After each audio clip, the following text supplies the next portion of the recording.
When you sit down and you get to work with a band like that and you look at all the time that's gone in between albums, how do you approach it differently to, say, working with an artist that you have a more consistent recording track record with? And how did you feel about picking up on a band like that gave us some remarkable records, but they were decades ago, Yeah. I can't categorize the more grown-up artists as it works this way with them. It really is. I spend time with the artist and kind of see where they're at and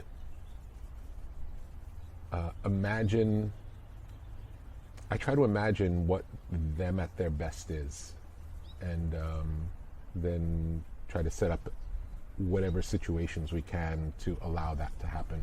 Is that we really have no control over it happening, is the reality. It's a frustrating job in many respects because it's like fishing. You can go out fishing, but you can't say, I'm going to catch 3 fish today. It's like we have very little control over this process. It's magic, really, what's happening. You got so much fire from that Black Sabbath record. I mean, it literally, you said you wanted to make it feel like you picked up from where they left off. Yeah, that was the goal. That was the goal. I mean, you did it. I mean, that has to be in them to do that. They have to be ready, right, to go into a room like that. 100%. And what happens if they're not? A lot of the job also is the expectation. It's like setting up an expectation that we really can make a great Black Sabbath record that stands alongside their best work. I can remember having a conversation with Johnny Cash saying, on our first album, saying, we're going to make the best album you ever made. And he looked at me like I was insane. Like how could you even think that way? He felt like he hadn't made a good record in probably 25 years and had been discarded. At the time that I met him, he was playing at dinner theaters and had been dropped from 2 labels and nobody cared.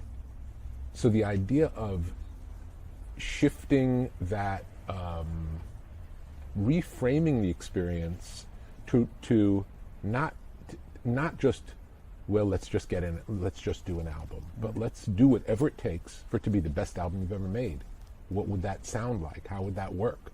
How much work would go into it? Are you willing to commit to that? Yeah. I wondered, because I can tell from spending time with you this morning and now, just, and listening to the music, how much you invested your heart and your soul into the project to try and make it work as best as possible for the artist and to get the best.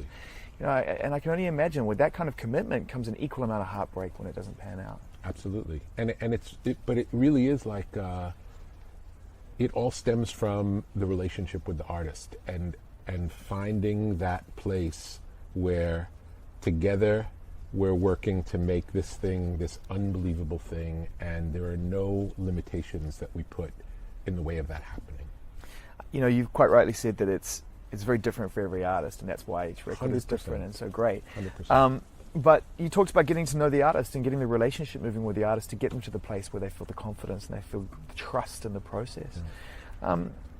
Does it get personal? I know with Johnny, I mean, it sounded like you guys obviously struck up an incredibly important friendship. I'm sure started with those conversations. Absolutely, and it often gets very personal. It doesn't always, but it often gets very personal, and we end up being very close. Yeah. The goal is to create a setting where an artist can be completely vulnerable and feel completely free to be themselves 100% with no shame or feeling of needing to perform a certain way and no expectation.